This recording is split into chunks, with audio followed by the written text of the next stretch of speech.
Oi, beleza? Posso começar? Olá, amigos do Papo Livre deste sábado.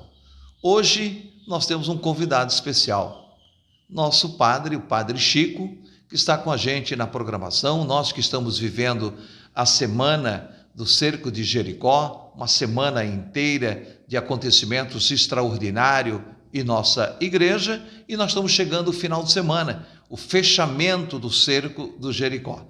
Mas antes de falarmos do Cerco de Jericó, nós vamos conhecer um pouquinho do nosso padre, o nosso Padre Chico. Padre Chico, quem é o Padre Chico? Bom dia. Bom dia, ouvintes da Rádio Vale e aqueles que nos acompanham pelas redes sociais também. Bom, eu sou natural de Itajaí, sou padre há 47 anos, faz um bom tempo então, né? 47 anos, a gente pensa que o tempo não passa, mas vai passando, né? E passa muito depressa. Claro, em 47 anos de padre, a gente tem muita experiência de trabalho, ou muita vivência de trabalho, né? Ou quilômetros rodados por aí. E digo eu sempre, né, que a minha vida, para quem acredita, e eu sou um dos que acredito, né, é sempre graça sobre graça. Porque quando a gente pensa em ser padre, né, no nosso caso, não se imagina o que vai acontecer. E a minha primeira experiência foi a mais marcante de todas. Foi em Garopaba. Acho que muitos dos ouvintes conhecem Garopaba, não sei se o Éder também conhece, né? Gosto de dizer que é um pedacinho do paraíso, porque é um balneário muito bonito e que cresceu muito com o surgimento, a vinda de muitos turistas, né, principalmente do Rio Grande do Sul. Por que foi a minha experiência mais significativa e mais marcante? Primeiro, por ser a primeira. Um primeiro trabalho como padre. Numa paróquia e numa comunidade que estava há 63 anos sem padre residente. Aí a minha experiência foi significativa porque fui para lá para reativar a paróquia e não tinha nem onde morar. Inicialmente até fui morar na sacristia da igreja, a pedido até do próprio bispo, na época, Dom Afonso, e numa igreja que precisava de reforma na época, porque na época não era tombada pelo patrimônio. Hoje ela é tombada pelo patrimônio. Precisava de reforma, porque não tinha condições de uso e muito menos de servir a sacristia como moradia do padre. Até uma noite, que foi a mais difícil da minha vida como padre no início do sacerdócio, foi que deu um vento meio forte, ameaça de trovoada, faltou energia elétrica, eu tive que me deitar porque faltou luz e começou a cair poeira em cima da cama, né? Aquela noite, confesso para vocês, foi a noite terrível. Pensei assim, poxa vida, né? Eu sou lá de Itajaí, 150 quilômetros de distância, com 2 faculdades, né? Curso superior, e vim para cá, ficar desse jeito, deu um desânimo tão grande, né? E isso me marcou profundamente. Aí uma família que, vendo a situação e faziam parte da comissão da igreja, conversando comigo, disse, olha, não tem condições de morares aqui. E me convidaram para morar com eles e iniciar a reforma da igreja. E eu acabei aceitando. E nunca mais saí da casa dessa família. Fiquei morando. O período que ficou em Garopaba, eu fiquei morando com uma família. Só foram 10 anos e meio morando com essa família. E foi uma experiência muito rica, numa casa muito simples, né, de gente de fé, né, um quartinho que cabia um guarda-roupa com 2 portas, uma mesinha para botar uma malinha em cima, não havia banheiro no quarto e nem porta no quarto, era uma cortina. Ali eu vivi durante 10 anos e meio, né, com essa família, que se tornaram praticamente meus segundos pais, né? Até hoje somos amigos, né? Até hoje somos amigos, e quando eu vou à casa deles, esse aqui era o quarto do Padre Chico, né? Ficou marcado. E fiz uma experiência muito rica de reativação da paróquia, né? Reativação. Depois, claro, a experiência feita em Garopaba chamou a atenção do próprio bispo e me transferiu para uma paróquia maior, que foi a paróquia de Campinas, ali em São José, na região do Cobrasol, onde fiquei apenas 1 ano. E depois ele me convidou para morar com ele, com o bispo, onde eu fiquei por 6 anos, né, na coordenação de pastoral da arquidiocese. No período em que houve a mudança de Dom Afonso Nils, não sei se o Éder chegou a conhecer Dom Afonso Nils, imagino que sim, né? Dom Afonso Nils, e a vinda de Dom Eusébio, né? Dom Eusébio como arcebispo de Florianópolis. E nesse período, já com Dom Eusébio, e aí eu consegui viver uma experiência bem diferente, né? Porque Dom Eusébio tinha um temperamento e Dom Afonso era outro, né? Se a gente quisesse comparar água com vinho, a gente diria assim, né? Um era água, outro era vinho, né? Dois estilos bem diferentes, mas ambos com princípios de vida e de fé, né, muito firmes e muito fortes, né? De tal forma que Dom Eusébio acabou como arcebispo e cardeal, né, no Rio de Janeiro. Já falecido, agora faleceu, vítima também da pandemia, em São Paulo, onde ele foi bispo pela primeira vez também. E nessa época em que eu estava morando com ele na coordenação de pastoral, eu fui indicado para participar de um grupo chamado um grupo que organiza os padres no Brasil, a Organização dos Padres no Brasil, a Comissão do Clero. Primeiro representando a diocese em nível de estado, depois eu fui eleito presidente dessa comissão regional, comecei a participar dessa comissão em nível nacional e acabei sendo eleito presidente da Comissão Nacional do Clero. E coordenei o clero no Brasil por 4 anos, de 1992 até 1996. E quando eu estava terminando o meu mandato na Comissão do Clero, a CNBB, a Conferência Nacional dos Bispos do Brasil, me convidou para ser um dos assessores da conferência. Aí fui morar em Brasília, onde fiquei por 4 anos, coordenando a pastoral da Igreja no Brasil, e uma outra experiência muito rica foi como secretário executivo da Campanha da Fraternidade, que é um dos grandes projetos da Igreja do Brasil. Eu nunca imaginei, né, que um dia estaria à frente da Campanha da Fraternidade, porque vivi uma experiência anterior de receber todo o material pronto da Campanha da Fraternidade, e agora eu estava à frente da campanha, começando do zero. Uma experiência muito rica, né? Fiquei lá por 4 anos, que era o prazo, o contrato que se tinha com a CNBB. Retornei, me tornei pároco no Santuário de Fátima, no Estreito, por 1 ano e meio, e de lá, ainda estava Dom Eusébio à frente da arquidiocese, fui para a Catedral, em Florianópolis, onde fiquei por 10 anos. Um momento também muito difícil. De certo, aqui em Tijuca chegou até num determinado momento uma notícia de que a catedral ficou fechada, teve que ser fechada, porque estava correndo o risco do teto desabar, até desabou uma parte do teto. Então, eu fiquei lá por 10 anos, nesse período de restauração da catedral. Foi um período também muito difícil, porque a catedral fica no centro de Florianópolis, e os padres que trabalhavam comigo na catedral diziam, né, a catedral não tem paroquianos, tem frequentadores. Né? O paroquiano, ele sente a dor com aqueles que sentem dor. Diferentes sentem-se ligados à comunidade. Na catedral, o pessoal não se sentia ligado à comunidade, porque viam pessoas de todas as regiões de Florianópolis. Então, a catedral fechou, nós vamos procurar outra igreja. E aí foi um período difícil, né, que precisamos de muita ajuda para conseguir a restauração da catedral. Eu estava ainda na catedral e, na época, depois de Dom Eusébio, veio Dom Murilo para Florianópolis, e ele se tornou presidente da CNBB no Estado. Aí me convidou para ser o secretário executivo da CNBB em Florianópolis, onde fiquei por 4 anos, né, como pároco da catedral e, ao mesmo tempo, secretário executivo da CNBB no Estado. A gente chama de regionais, né? Aqui era o Regional Sul 4. Não sei se o Éder já ouviu essa linguagem, né, de regionais. Fala-se muito em regionais e tal, né? Mas...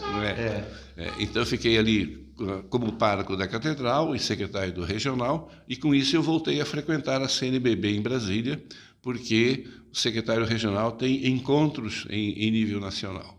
Eu estava ainda como secretário do regional e recebi um novo convite para retornar para a CNBB em Brasília, na época em que a arquidiocese estava sem bispo, porque Dom Murilo havia sido transferido, nessa ocasião, transferido de Florianópolis para Salvador, na Bahia, se tornou primaz do Brasil.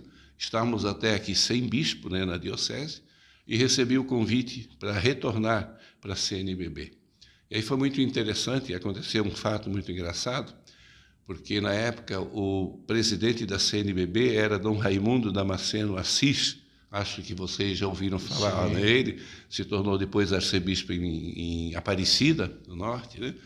E quando eu recebi o convite, ele era o presidente e era cardeal, e eu disse para ele, mas Dom Damasceno, eu não posso deixar Florianópolis porque nós estamos sem bispo em Florianópolis. E o administrador da diocese, que era o padre João Francisco Salmo, que acabou se tornando depois bispo de Tubarão, e hoje é bispo em Novo Hamburgo, era o administrador. E Dom Damasceno me disse assim, Padre Chico, nada que um cardeal não resolva. Cardeal não resolva. E aí ele consultou aqui a diocese e acabei voltando para a CNBB, mesmo sem bispo aqui. Fiquei por mais 4 anos na CNBB, até 2015, né, de 2011 a 2015. Retornando, porque lá é um contrato por um tempo determinado, retornando da CNBB, fiz uma primeira experiência em Tijucas, né, porque na época o bispo já era então Dom Wilson, que era o nosso bispo. Ele queria que eu prestasse um serviço que acabou não acontecendo aqui na diocese, queria dividir a diocese em vicariatos, né, coisa que não aconteceu, em regiões, né, pastorais maiores, e ele me confiaria uma dessas regiões como coordenador. Mas acabou não acontecendo, porque surgiu um pequeno problema em Azambuja, no seminário, e ele me perguntou se eu aceitaria assumir a reitoria do seminário. Por isso eu fiquei aqui só 6 meses, naquela época. Foi uma experiência muito rica. Como Tijucas tem gente boa, né? Como Tijucas tem gente boa, tem gente atenciosa. Estou vivendo essa experiência, né, de grandes amigos, né, que nós começamos a construir já naquela época. Então, de Tijucas, acabei indo para Brusque, para Zambuja, onde fiquei 6 anos. 6 anos. E agora, claro, se eu digo que tenho 47 anos de sacerdócio, não tenho mais 20 anos de vida, né? Tenho um pouquinho mais, eu já estou passando dos 70.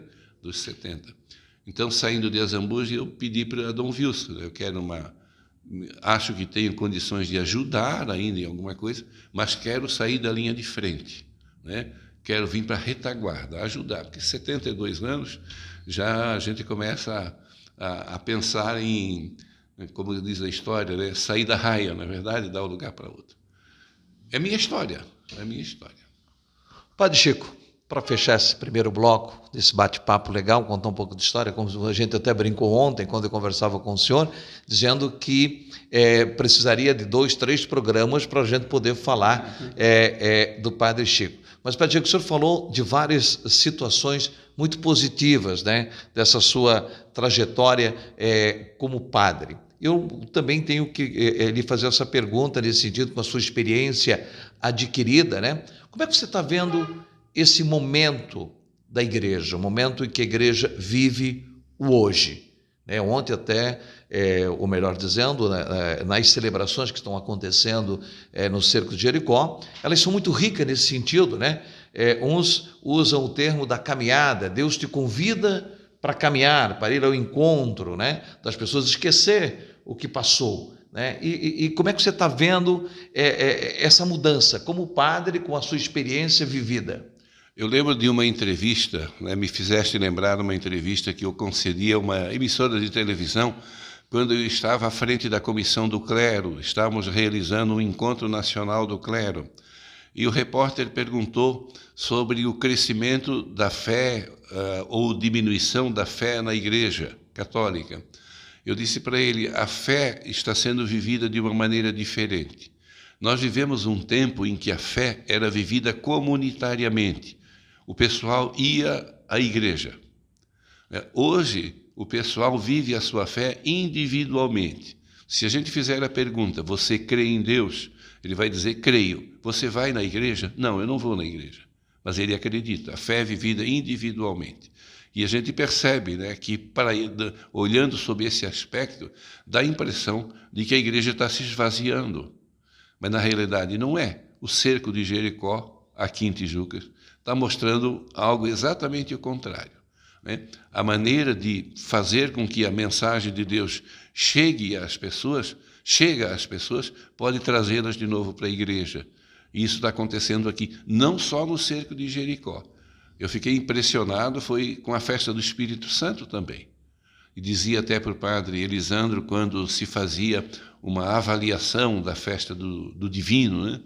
Ele colocou os aspectos positivos, até em termos financeiros, que se auferiu, né, a partir da festa. E eu disse assim, e o movimento religioso? Eu nunca vi essa igreja matriz tão cheia de pessoas nas novenas da festa do divino. É o que está acontecendo com o cerco de Jericó, né? O pessoal está vindo, porque está se oferecendo, descobriu-se maneiras diferentes de vivenciar a fé. Então, o pessoal vem à igreja também. Então, há um crescimento na fé. E a vibração, né, Éder? Como esse pessoal vibra, como canta, como reza, né? E uma coisa interessante, e encontrou tempo para vir, né? Com certeza. Tempo para vir. Mas nós já vamos falar já sobre o cerco de Jericó. Nós vamos só rapidinho ao intervalo comercial. Na sequência, nós já voltamos falando com o Padre Chico, nosso convidado hoje do Papo Livre. Esse papo gostoso, papo diferente. E com certeza nós já entramos num assunto muito importante. É realmente o fortalecimento da fé. É o que nós conversamos com o Padre Chico logo depois do intervalo comercial. Estamos de volta com o Papo Livre deste sábado, nesta manhã. O nosso convidado é o Padre Chico, que já contou para nós a sua história, como dizer, uma passagem, né? Em rápidas pinceladas, né? Porque nós poderíamos explorar um pouco mais cada passagem dessa maravilhosa, o quanto que ele contribuiu para com a igreja. Hoje, Padre Chico está conosco na paróquia São Sebastião e participando ativamente das ações da paróquia. Padre Chico, voltando a falar um pouquinho sobre esse fortalecimento da fé. Hoje nós temos as mídias sociais, né? Tanto é que a gente sempre brinca, né? Você está muito próximo de quem está longe, né? E muito distante de quem está próximo. E aí você falava sobre a presença, as pessoas voltando à igreja, as pessoas vivenciando esses momentos bonitos, culturais e religiosos. Como é que você vê realmente essa renovação de oportunidades? Podemos dizer assim, uma renovação de oportunidades, porque as oportunidades estão surgindo e as pessoas estão aproveitando, podemos dizer assim, padre? Claro, a oportunidade está aí e as pessoas estão aderindo.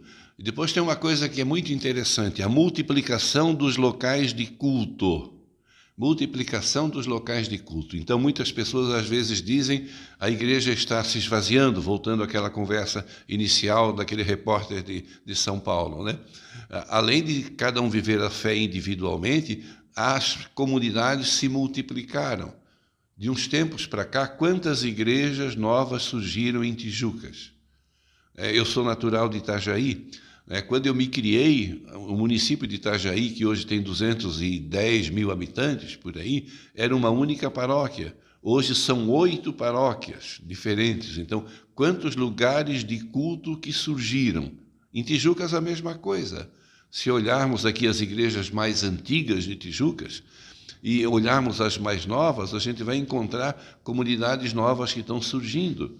Posso citar aqui o sul do Rio, o Pernambuco, que ainda se atende na escola, o Timbé já é uma comunidade mais antiga, mas o centro de Itinga, Porto de Itinga, 15 de novembro, Joaia, Jardim Progresso, aqui próximo a Porto Belo, Areias, Santa Luzia, são 18 comunidades na paróquia.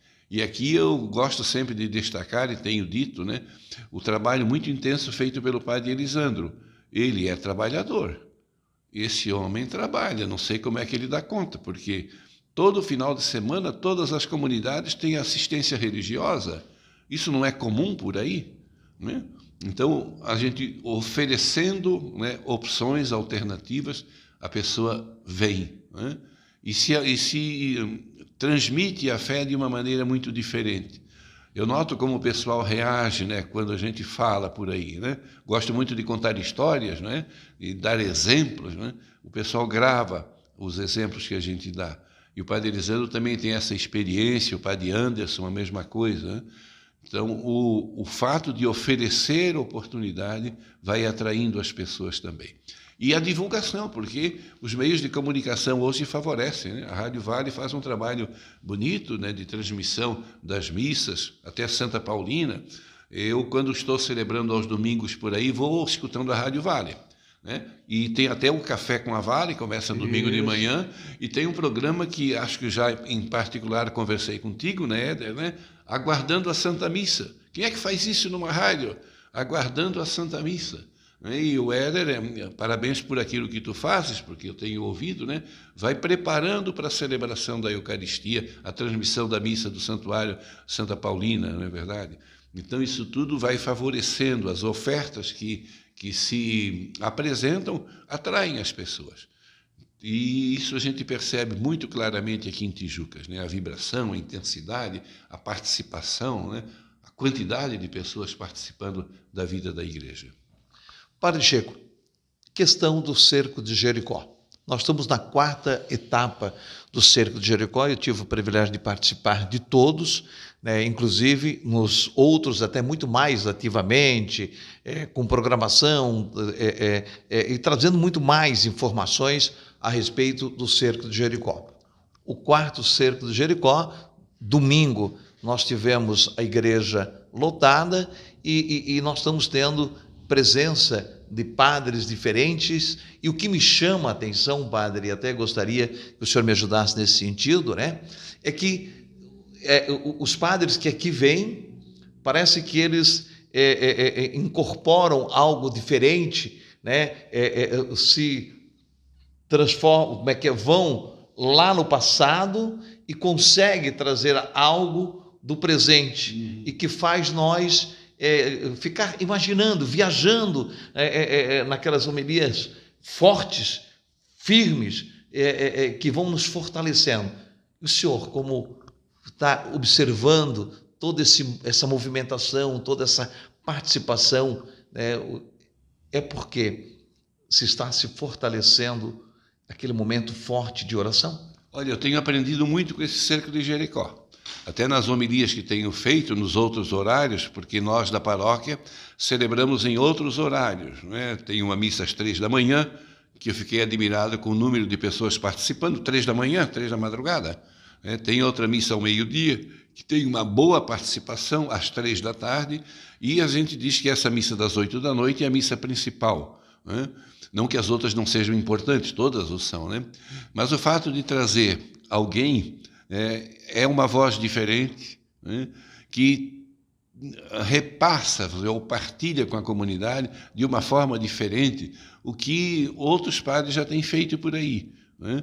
E esse pessoal são escolhidos a dedo também, é claro, né? São escolhidos a dedo e tem uma vivência de fé muito grande, e a gente percebe que eles transmitem tudo isso também.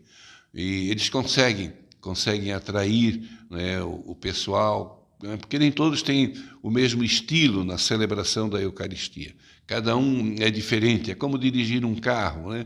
Quanta gente dirige carros por aí, mas cada um dirige ao seu modo, todos levando ao seu destino, mas dirige ao seu modo. Então tem uns que têm um jeito diferente de celebrar, e o padre Elisandro foi muito feliz ao convidar esses padres, né, para esse momento, né, para nos ajudar, porque nós padres também aprendemos. Como eu tenho aprendido aqui, né? Quantas lições que a gente tem tirado, né, das reflexões que esses padres têm feito também. Isso ajuda bastante, ajuda, né? E nós... Cerco de Jericó, o que isso representa para o padre Chico dentro da sua experiência vivida dentro da igreja? É uma novidade em termos de realização, não em termos de conhecimento, porque isso é um fato bíblico, né, que é retomado agora, mas nos lugares onde trabalhei não se tinha essa experiência. E aqui é a primeira experiência que eu estou tendo. E estou surpreso porque são momentos de oração durante 24 horas por 7 dias, e o pessoal está aí, né? Conseguiu tempo, né, para vir à igreja, para rezar, né? E claro, o que eu fiquei pensando é assim, é o cerco de Jericó, a cidade estava cercada e o povo ficou rezando para entrar na cidade, derrubando as muralhas, né? eu fico pensando nas muralhas que têm que ser derrubadas em Tijucas, porque a nossa cidade tem coisas muito boas, mas tem coisas que poderiam ser diferentes em termos de vivência do povo, né, em termos de melhoria da vida. Esses dias eu, preparando uma das homilias, não tenho dados de Tijucas aqui, mas há uma desigualdade muito grande entre as pessoas. Um dado que eu colhi de uma organização, uma ONG que existe na Inglaterra, a Oxfam, que fez uma pesquisa sobre o poder aquisitivo do povo brasileiro. Ela fez um levantamento dizendo que as 6 pessoas mais ricas do Brasil, as 6 pessoas mais ricas, acumulam uma riqueza de 88,8 bilhões de dólares. Bilhões.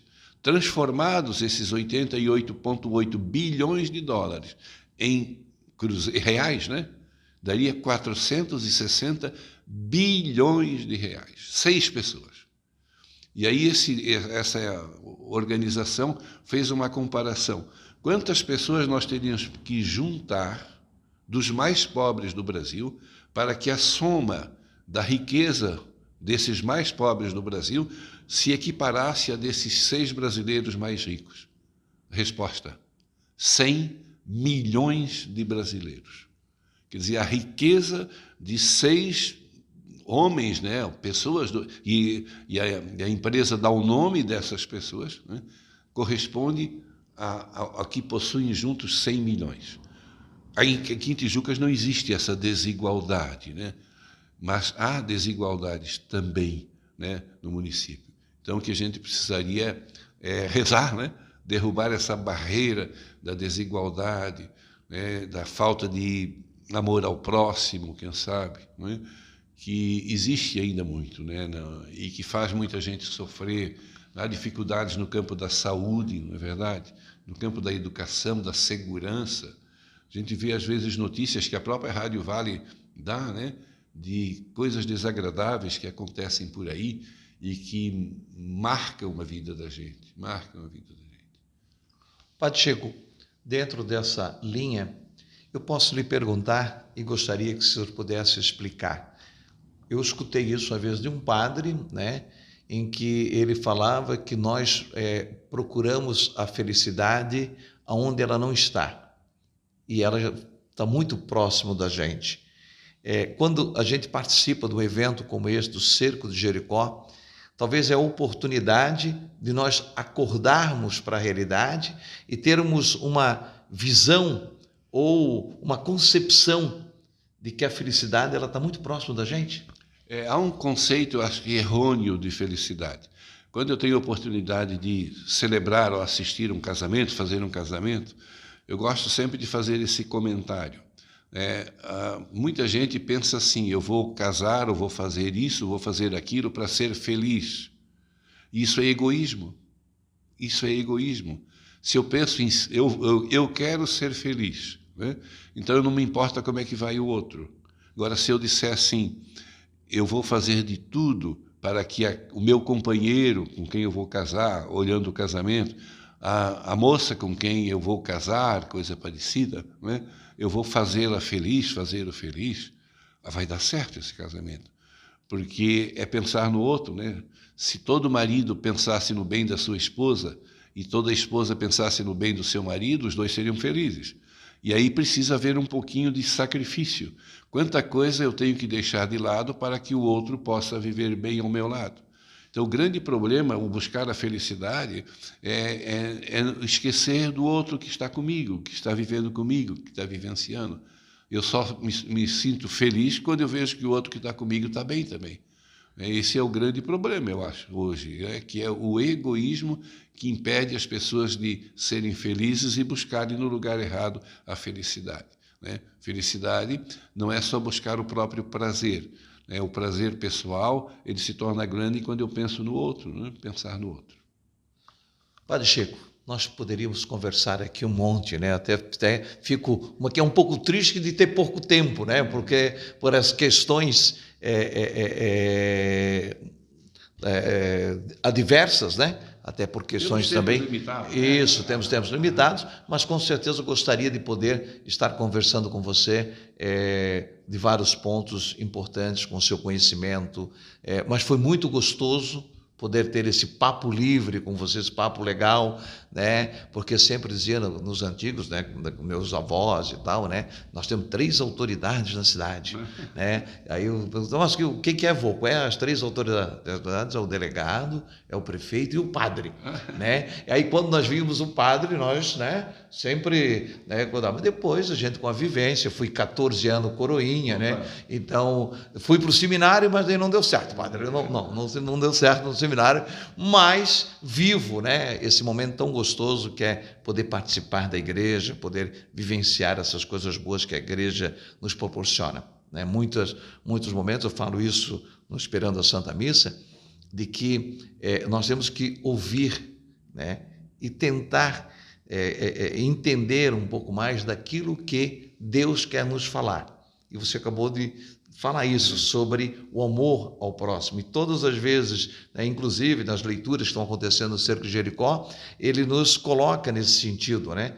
Deus lhe convida para caminharmos juntos. Sim. Em momento algum ele diz que eu vou caminhar sozinho. Não, vamos caminhar juntos. E aí por isso que eu quero lhe agradecer por ter me dado a oportunidade de caminhar junto com você nesse momento tão grandioso do nosso Papo Livre, falando com o Padre Chico, conhecendo um pouco mais do Padre Chico e com certeza lhe admirando e gostando muito mais de você do quanto gostei antes da entrevista. Quero dizer que saí muito mais fortalecido essa nossa amizade, esse nosso bate-papo e com certeza o nosso ouvinte que está do outro lado agora vai olhar ao Padre Chico com outros olhos, os olhos diferentes, né? Uns olhos de que realmente nós temos um amigo, nós temos uma pessoa que está aqui junto com a gente, um pastor que nos traz realmente coisas boas. Obrigado, Padre Chico, por estar com a gente. Eu que agradeço, Éder, a oportunidade, né? E parabenizo pelo trabalho que realizas na rádio. Eu sou um dos ouvintes da Rádio Vale, tenho acompanhado a programação,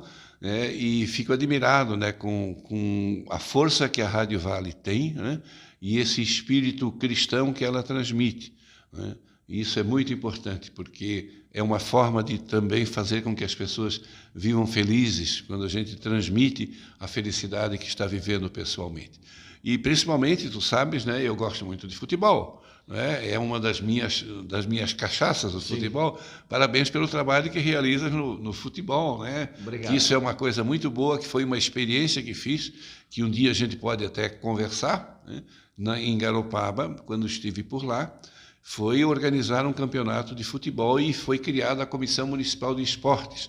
E esse campeonato de futebol foi tentar responder a um problema que existia na comunidade, o consumo de drogas. Depois de um levantamento da realidade, se percebeu que o consumo de drogas era muito grande, porque o pessoal também não tinha como se ocupar. E aí, a partir disso, se organizou um campeonato de futebol e que revelou alguns atletas para o Brasil. Um deles foi jogar até no Botafogo, da Uri, né, que era de Garopaba. Então, eu admiro o trabalho que vocês fazem, né, que tu fazes, né, com toda a equipe de esporte que tenho acompanhado. Obrigado. Né, e isso é uma coisa boa, o lazer ajuda a trazer felicidade também. Esse Padre Chico que esteve conosco, mas quero deixar um convite para você. Hoje, sábado, ao meio-dia, nós teremos a celebração, às 15 horas da tarde também temos a celebração, e à noite, às 20 horas, nós temos a presença do Padre Eduardo, né? Hoje a celebração principal vai ter, né, sendo administrada pelo Padre Eduardo, que vai estar celebrando conosco nesta noite de sábado. Domingo, então, 3 da manhã, nós teremos a celebração, depois teremos a celebração ao meio-dia, teremos a celebração às 15 da tarde e depois, para fechar o Cerco de Jericó, então, na noite, aqui na Igreja Matriz São Sebastião, nós teremos então a celebração sendo administrada pelo Padre Elisandro, com toda a sua equipe, e que com certeza nós estaremos derrubando as muralhas. Com certeza esse derrubar as muralhas será de uma forma simbólica, mas temos a certeza que ao chegarmos ao fim do nosso Cerco de Jericó, muitas muralhas foram derrubadas. muitas. E você vai sair muito mais fortalecido desse momento. E se você ainda não foi, se você ainda não teve a oportunidade de vir à igreja e participar do Cerco de Jericó, deixo o convite para que você venha participar conosco, vivenciar esse momento tão importante que a igreja, momento em que a igreja nos oferece, a oportunidade que a igreja nos dá. Abre as portas para que nós possamos viver novos tempos. E esses novos tempos nós temos que aproveitar. E esse é o convite que eu lhe faço ao terminar o nosso Papo Livre deste sábado. Na sequência, vem aí a programação do Sábado Show, no comando de Luciano Ribeiro. E eu vou ter a oportunidade de estar com ele, fazendo realmente a programação com você. Por isso, fique ligado. Aqui na 102.9 FM, nós estamos com você. Nós estamos também acompanhando o Cerco de Jericó e deixamos o convite para que você participe com a gente.